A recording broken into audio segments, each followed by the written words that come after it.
Здравейте! Днес ще ви покажа една техника, която е за фалшиво бъркане. В смисъл за фалшиво цепене. Мисля, че Simple Cut.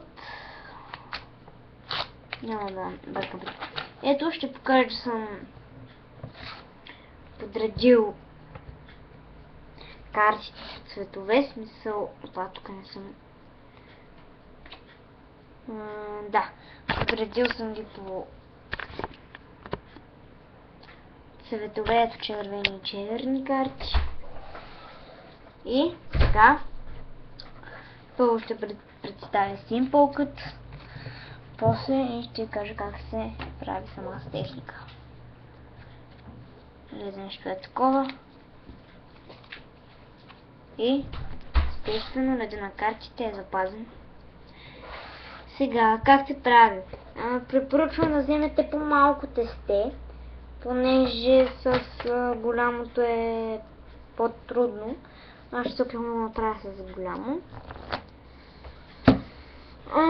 Много хора го използват в клиповете, даже и българен картрикър го е представил. Мисля, как се прави техника. Сега ще ви го покажам, да. Хващате видеогрип, е така, и заделяте е така малко от тестето и захващате с другата ръка е така. По този начин трябва да стане захвата. През това време се доближавате с ръка, но отделя още една половина картите и тук безименния пръст прави един такъв захват. Взимате най-горната, слагате я най-долу, откачате от тези карти и най-накрая пускате тези карти. И ето, реда на картите е запазен. Малко е трудно да се прави бавно, да се обяснява бавно, но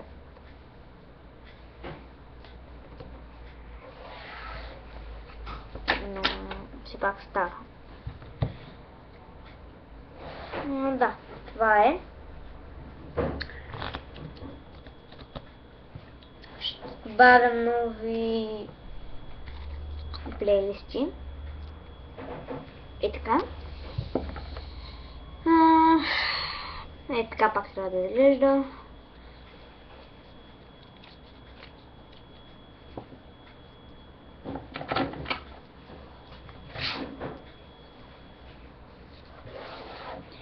Това беше техниката Simple Cut. Благодаря, че гледахте този клип. Оценявайте го, коментирайте, абонирайте се на канала ми и до скоро.